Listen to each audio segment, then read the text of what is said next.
Hello students, आप सभी का फिर से स्वागत है आपके फेवरेट वीडियो गुरु में, जहां हम आपके साथ जुड़े हैं आपको बैंक और एसएससी दोनों की तैयारी करवाने के लिए। इडियम्स एंड फ्रेजेस अभी भी जारी है। आज भी हम पढ़ेंगे कुछ सीक्वेंसेस के बारे में। Let's start with today's exercise. Monkey around, इसको जनरली यूज किया जाता है मंकीइंग अराउंड के साथ। अब देखो, ये एक ऐसा वर्ड है हमारे इंग्लिश में जिसका मतलब होता है, अच्छा एक बात बताओ, अगल बगल आपके इंसान है तो मतलब आप सोशल हैं, लेकिन बंदरों के अगल बगल आप घूम रहे हो इंसान होकर, तो आप क्या कर रहे हैं? आप अपना टाइम वेस्ट ही तो कर रहे हैं। उन्हें कोई चीज समझ में आनी है? नहीं। तो मंकी अराउंड वर्ड तब यूज किया जाता है जब हम टाइम को वेस्ट कर रहे होते हैं। So it is nothing but to waste time here. Next, my hands are full. मैंने मान लीजिए 2 असाइनमेंट लिए थे और मेरे बॉस ने आके देखा कि वो 2 असाइनमेंट करके अरे अभी तो कॉफी पी रही है, लगता है ये बिजी नहीं है, तो उन्होंने आके हमारे को एक और असाइनमेंट दे दिया और हमारा आंसर था माई हैंड्स आर फुल। मतलब मेरे पास बहुत काम है, मैं और एक्स्ट्रा एफर्ट्स नहीं दे सकती। So nothing else, the person is a busy person. Next, make a monkey of someone. आप किसी को अच्छा तो नहीं दिखा सकते, देखो ये हम बोलने के लिए बोल रहे हैं, ठीक है, सिर्फ समझाने के लिए, लेकिन आप किसी को बंदर जैसा फील करवा रहे हो तो डेफिनेट सा बात है, गधा हो गया, बंदर हो गया, वो कोई पर्सन को बहुत अच्छा तो नहीं देता है ना, कोई बहुत अच्छा तो नहीं दिखाता। तो इसका मीनिंग क्या हो जाएगा? To make someone look foolish. आप किसी को बेवकूफ जैसा लोगों के सामने प्रिटेंड करवा रहे हो।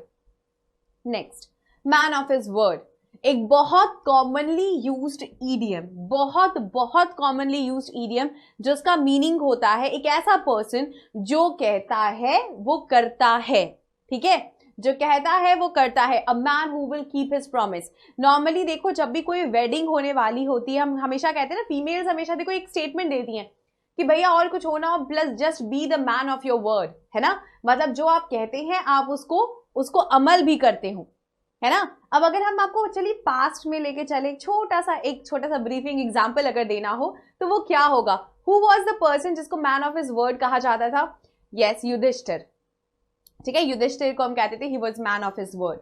दूसरा, मेनी मून्स अगो। अब इसका सिंपल मतलब है, अब बहुत मून अगो तो तुम जाओगे नहीं, अगो मतलब होता है बिफोर का टाइम, मेनी टाइम बिफोर मतलब क्या हो जाएगा? It's nothing but a very long time. धरती नहीं, तुम बहुत जमाने बाद, हम बोले ना ये तुम ईद का चांद हो गए हो, ये हाँ, ये वाले से याद हो सकता है। ईद का चांद का मतलब क्या? बहुत कभी कभी दिख रहे हैं आप या दिख ही नहीं रहे आप। तो मैनी मून्स अगो को ऐसे याद रखना कि बहुत टाइम से आपको किसी ने नहीं देखा, ठीक है। Next, make castles in the air. बचपन से यही तो करते आ रहे हैं, हमेशा ख्याली पुलाव पकाते हैं, है ना। So it is nothing but day dreaming. Make castles in the air means to day dream, ठीक है। इसके लिए हम आपको एक छोटा सा सजेशन देते हैं, इससे आपकी इंग्लिश में इंप्रूव होगी और इमेजिनेशन में आपको कुछ चीजें सीखने को मिलेगी। वॉल्टर मिटी के बारे में थोड़ा सा पढ़ लीजिएगा, इससे आपको पता चल जाएगा कि make castles in the air का मतलब क्या होता है। The secret life of Walter Mitty, ये एक कैरेक्टर था, ठीक है, जिसको स्टोरी बुक्स वगैरह में पढ़ाया जाता है। The secret life of Walter Mitty में बताया गया था कि एक ऐसा पर्सन है जिसकी वाइफ बहुत ओवरपावरिंग है, उसकी वाइफ बहुत ओवरपावरिंग है, मतलब वो उसकी घर पे नहीं चलती थी, उसकी वाइफ की चलती थी, ठीक है।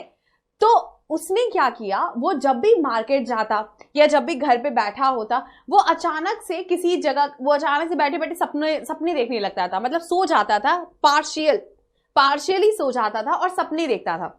उसको कहा गया था secret life of Walter Mitty. ये सीक्रेट लाइफ क्या था? वो उसके सपने किस रिगार्डिंग थे? उस सपनों में वो कभी एक बन जाता था, किसी भी बड़े से जेट कमांडर प्लेन का पायलट बन जाता था, या कभी किसी वॉर फील्ड में सारे एनिमी को मार रहा होता था। ये उन लोगों के लिए कहा जाता है जो लोग एक्चुअल में कोई चीजें कर नहीं पाते तो उसको सपनों में इमेजिन करते हैं। जैसे हम लोग जब छोटे थे तो हम लोग क्या सोचते थे कि हम भी कभी बड़े होंगे तो हम भी प्लेन उड़ा रहे होंगे, है ना। तो ये सारी चीजें जो आपके सिर्फ ख्याल का हिस्सा है, उसे हम कहते हैं make castles in the air. चलिए आगे बढ़ते हैं। नो लव लॉस्ट बिटवीन, मतलब प्यार तो नहीं है, तो क्या है? डिसलाइक है, तो इसका आंसर हो जाएगा dislike for someone. Never land मतलब एक ऐसी जगह जाना चाहते हैं विच इज नेवर लैंड, मतलब एन आइडियल ब्लेस्ड प्लेस, मतलब ऐसा जगह जहां सब इंसान जाना चाहते हैं। Needle in the haystack, okay, hair stack देखा है जहां पे धान वान आती है या जहां पे भूसा भरा होता है, अब उसमें तुम एक सुई खोज रहे हो, तुम तो बहुत आराम से काम कर रहे हो, है ना। अगर हम बोले कि कोई इतने बड़े से थान में से एक सुई खोज रहा हो तो वो कैसा काम कर रहा होगा, वेरी डिफिकल्ट, या फिर almost impossible to find among all, इतने सारे में से खोजना लिटरली इम्पॉसिबल जो हो। नो स्मोक विदाउट फायर, हम क्या कहते हैं कि अगर बात हो रही होगी तो कोई कारण है तभी तो हो रही होगी। कहा जाता है कि जब पीपल कोई चीज सस्पेक्ट करते हैं या जब लोगों को किसी चीज पे संदेह होता है तो बिना आग के धुआं नहीं उठता है। मतलब उनका कहना होता है कि कोई जरूर कोई टॉन्ट है, मतलब कोई चीज छुपी है, ये एक तरह का टॉन्ट है। जब मतलब कहा जाता है कि जरूर कोई चीज होगी तभी लोग बोल रहे हैं, नहीं तो लोग क्यों बोलते, है ना। ये हमारी सोसाइटी का एक मतलब रोज का लेना देना है। नो स्मोक विदाउट फायर, जो पढ़ रहा होगा वो भी सोच रहा होगा मेरे बारे में कहाँ कहाँ बोला गया है ना। So this is nothing but A controversy. Basically लोग बोलते हैं कि कोई चीज पक्का होगी, एविडेंस नहीं होता इसका कोई एविडेंस नहीं होता, वो सोचते हैं कि नहीं कुछ तो हुआ होगा तभी तो लोग कह रहे हैं, है ना। So this is called no smoke without fire. चलिए next we have once in a blue moon. Once in a blue moon, Eid का चांद, मून ईद का चांद, बस, ठीक है। वेरी रेयरली, बहुत कम, वेरी सेल्डम, ठीक है। ओवर द मून, आज तुम कहाँ हो, आजकल पाँव जमीन पर नहीं रहते मेरे, है ना। ये वाला वर्ड सुना होगा आपने। हम ओवर द मून कब कहते हैं, हम कहाँ, कैसा फीलिंग है, हम ऐसा लगा जैसे हम उड़ रहे हैं, है ना। तो मतलब क्या है, ये एक्साइटमेंट है, ये जॉयसनेस है, ये हैप्पीनेस है। तो जब आप किसी को बोलते हो I am feeling over the moon, it means you are very very happy. Next, open Pandora's box. Pandora को जनरली रिलेट किया जाता है प्रॉब्लम से। मतलब आप ऐसे ही प्रॉब्लम में थे, आपने पेंडोरा बॉक्स खोल दिया और उसमें से और क्या निकल के आ गया, और ज्यादा प्रॉब्लम्स निकल के आ गई। So to discover more problems is to open Pandora's box. Next is on the bandwagon. Bandwagon का मतलब होता है doing something because others are also doing it. आपने सुना है भेड़ चाल, हम कहते हैं ना कि बहुत सारे लोग भेड़ चाल चलते हैं, मतलब उन्हें पता नहीं होता कि लाइफ में उनका मोटिव क्या है, बट सारे लोग उधर जा रहे हैं तो हमें भी इधर ही जाना चाहिए। This is called to be on the bandwagon. Next, on the hook. Now this person will be on the hook, मतलब अगर कुछ गड़बड़ हुई you will be on the hook, मतलब तुम्हें उठा के टांग दिया जाएगा, ठीक है। तो टांगा कब जाएगा, जब आप किसी चीज के लिए रिस्पॉन्सिबल होंगे। मान लीजिए रिस्पॉन्सिबिलिटी दी गई और आपने उसे पूरा नहीं किया, तो बॉस ने आपको क्या किया, उठा के टांग दिया, कहां पे, हुक पर।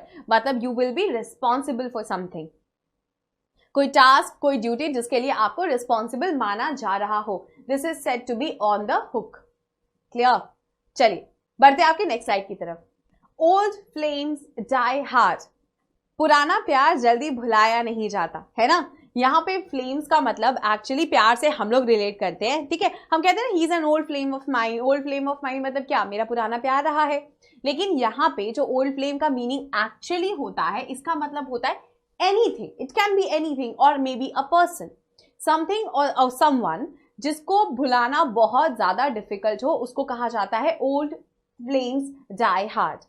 Next, pick someone to pieces. आपने उठाया और टुकड़ों में उठाया, मतलब कैसे उठा रहे, आप उसे पूरा पूरा किसी के सामने पेश नहीं कर रहे, उसे तकलीफ ही होगी ना। तो यहाँ पे जब भी आप बोलते हो pick someone to pieces, it actually means to criticise someone very badly, ठीक है। किसी को भी बहुत हार्शली, बहुत रूडली क्रिटिसाइज करना is said to be pick someone to pieces. Paper over the cracks. एक सिंपल सा एग्जांपल देते हैं। ये मान लो आपकी एक टेबल था या एक वुड का कोई फर्नीचर था, उस पे आ गए क्रैक, आपने पेस्ट कर दिया पेपर, तो क्या वो क्रैक छुप जाएगा? या अगर वो क्रैक छुप भी गया तो क्या वो पेपर छुपेगा जिससे उस क्रैक को हाइड किया गया है? कभी नहीं छुपेगा, है ना। तो जब आप बोलते हो पेपर ओवर द क्रैक्स का मतलब क्या है, आप ये कब यूज कर रहे हो? जब आप किसी चीज को छुपाना चाहते हो, है ना। मॉम ना देख ले, डैड ना देख ले, नहीं तो डांट पड़ जाएगी। So basically when you are trying to hide something, it is said to be paper over the cracks. Next, pull up the socks. अब नहीं करोगे तो कब करोगे, और सही तरीके से करना होगा। Doing things in right manner and very correctly. अब नहीं तो कभी नहीं, ठीक है। Pull up the socks, we are going to get ready. दूसरा, pen is mightier than sword. काश आज के जमाने में कोई इस भाषा को समझ लेता तो हमारी लाइफ बहुत सिंपल हो जाती। Pen is mightier than sword एक ऐसा स्टेटमेंट है जिसने हमारी लाइफस्टाइल का नजरिया बदल दिया, हमारे देशों का एक दूसरे की तरफ जो तरीका था उसे बदल दिया, है ना। अब लड़ाइयां होती है और हर रोज होती है, लेकिन क्या आपको पता चलता है? नहीं।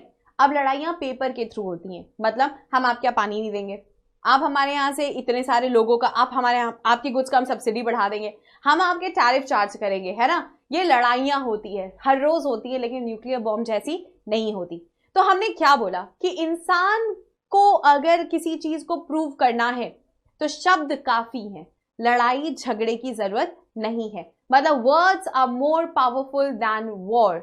वॉर से तो नुकसान पहुंचेगा, लेकिन वो हानि किसकी होगी?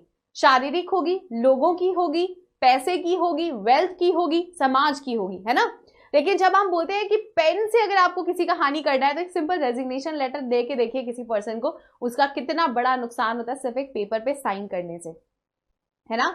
तो बोला जाता है pen is mightier than sword, मतलब पेन ज्यादा पावरफुल है स्वॉर्ड से, उससे ज्यादा नुकसान बनाया भी जा सकता है और बहुत सारी चीजें सुधारी भी जा सकती है।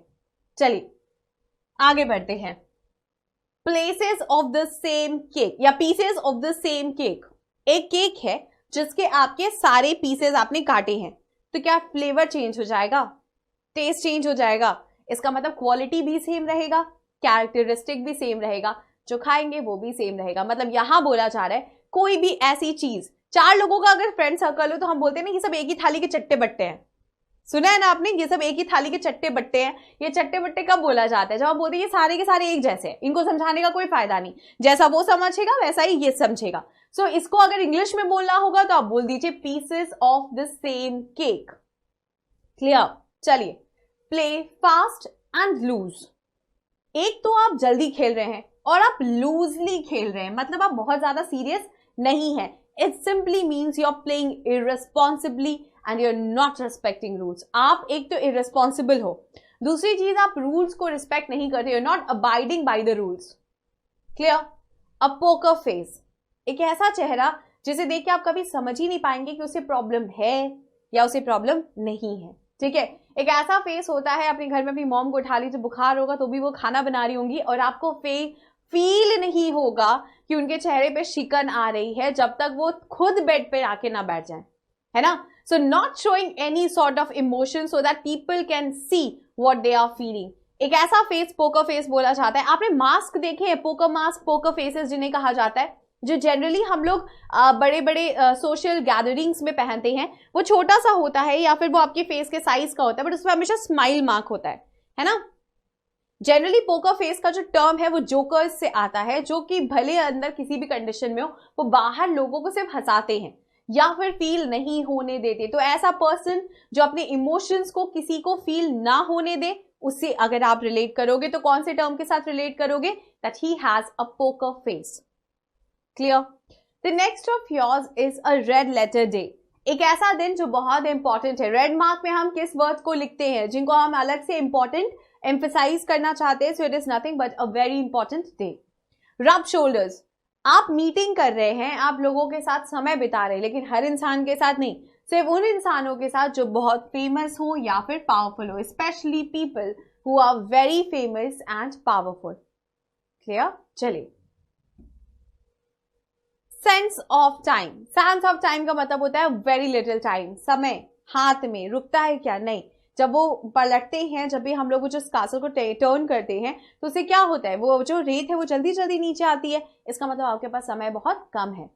दूसरा, shake a leg.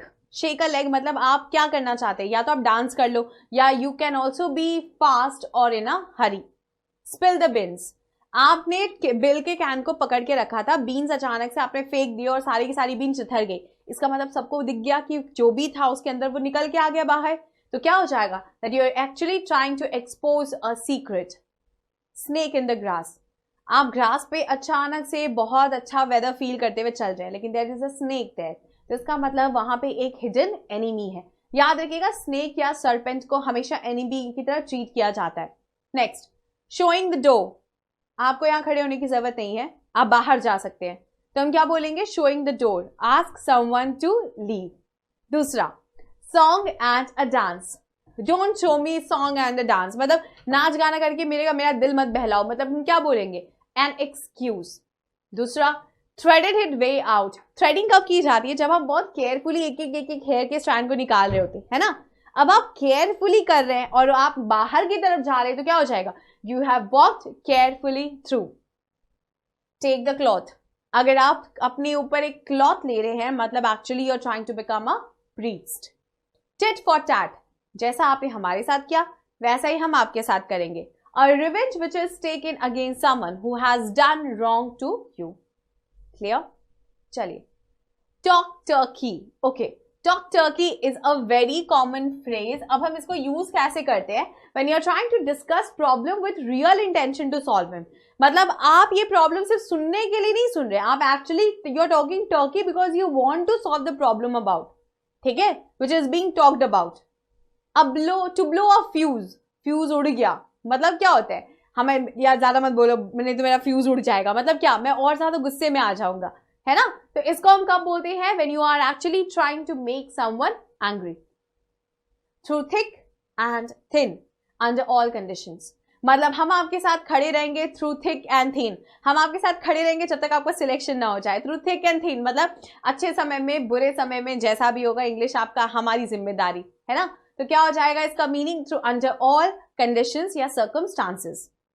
To bell a cat, कभी बिल्ली के गले में घंटी बांधी है, इजी टास्क होता है या डिफिकल्ट होता है, डिफिकल्ट टास्क होता है ना। तो बिल्ली के गले में घंटी बांधने का मतलब होता है to do a difficult task. Turn deaf ear, आप हमसे बोले जा रहे और हम सुन ही नहीं रहे, इसका मीनिंग क्या हो जाएगा, I have turned deaf ear, हमने आपकी बात को कोई रिगार्ड, कोई इंपॉर्टेंस नहीं दी, ठीक है। चलिए बढ़ते हैं आपके नेक्स्ट क्वेश्चन की तरफ। The next is tables are turned, समय बदल चुका है, सिचुएशन बदल चुका है। यस, जो पहले आपकी सिचुएशन थी अब हमारी है और जो हमारी थी अब आपकी है, तो मतलब टेबल्स आर टर्न्ड, आपने स्विच कर दिया कंडीशन। दूसरा, take your medicine. Take your medicine का मतलब ये नहीं कि आप बीमार और हम आपका इलाज कर रहे हैं ना, टेक योर मेडिसिन का मतलब है जब आपने कर्म ही बुरे किए हैं तो फल भी बुरे खाइए, है ना। टेक योर मेडिसिन का मतलब होता है आपने कुछ गलत कंसीक्वेंसेस किए थे, कुछ गलत एक्शंस किए थे जिनके कंसीक्वेंसेस आपको सफर करने पड़ रहे हैं। दूसरा, अंडर फायर। अंडर फायर, एक होता है यू आर फायर्ड, नौकरी गई, दूसरा है अंडर फायर मतलब you are attacked and criticised really bad, ठीक है। जब आपको बहुत ज्यादा बुरी तरीके से क्रिटिसाइज किया जाएगा, so that means that you are under fire, हमेशा आपको कोई गुस्से से या अग्रेशन से ही बोलता होगा। क्लियर? चलिए, next we have under a cloud, suspected of having done something wrong, हमेशा आपके लोग आपको शक की निगाहों से देखेंगे तो हम बोलेंगे you are always under a cloud. Next, up a river without a paddle, आप रिवर में चले भी गए और आपने अपने साथ पैडल भी नहीं लिया, है ना, तो क्या होगा, जाहिर सी बात है आप बहुत सेफ कंडीशन में तो है नहीं। So basically it's nothing but that you are in an unfortunate situation. दूसरा, अंडर लॉक एंड की, आपने मुझसे जो भी कहा it is under lock and key, मतलब आपने जो भी कहा हम उसे किसी और से बाहर शेयर नहीं करेंगे, तो मतलब something which is stored very carefully. Vicar of Bray, a person who changes his beliefs to be popular with people, एक ऐसा पर्सन जो अपनी बिलीव्स को, अपने एथिक्स को चेंज कर सकता है सिर्फ लोगों के बीच में पॉपुलर बनने के लिए। मतलब हो सकता है वो एक क्राउड को कुछ कहे क्योंकि उन्हें वो पसंद है, तो दूसरे क्राउड को कुछ और कहेगा क्योंकि इन्हें ये पसंद है, ठीक है। The next are vultures are circling, एक बहुत रिनाउंड नेशनल ज्योग्राफी पे एक पिक्चर आई थी जहां पे एक छोटा सा बच्चा था जो मैल न्यूट्रिशन की वजह से बस मरने वाला था। उस बच्चे के ठीक पीछे एक बड़ा सा वल्चर बैठा था जो ये वेट कर रहा था ये कब मरेगा और मैं इसे खाऊंगा। वल्चर्स को एक्चुअली बर्ड ऑफ प्रे भी माना जाता है, जैसे ईगल्स को बोलते हैं। मतलब ये लोग या तो मरी हुई चीजों को खाते हैं, ठीक है, या फिर उन चीजों को भी खाते हैं, स्कैवेंजर्स की तरह होते हैं ये लोग, या फिर उन चीजों को भी खाते हैं जो जिंदा होती हैं लेकिन छोटे एनिमल्स होते हैं, जैसे कि छोटे स्नेक्स हो गए, ठीक है। तो वल्चर्स अगर सर्कल कर रहे हैं तो मतलब आप कुछ खास अच्छे कंडीशन में नहीं है, तो यहाँ पे क्या हो रहा है, दैट एनिमीज आर गेटिंग और रेडी टू किल यू, ठीक है, मतलब एनिमीज अब तैयार हो रहे हैं कि वो आपको मारना चाहते हैं। ये तो थे आज के इडियम्स। आई होप आपने बहुत सारे सीखे हैं, बहुत सारे लर्न करना अभी भी बाकी है, ये सेशन अभी भी चालू रहेगा, तब तक के लिए keep revising and thank you for joining us.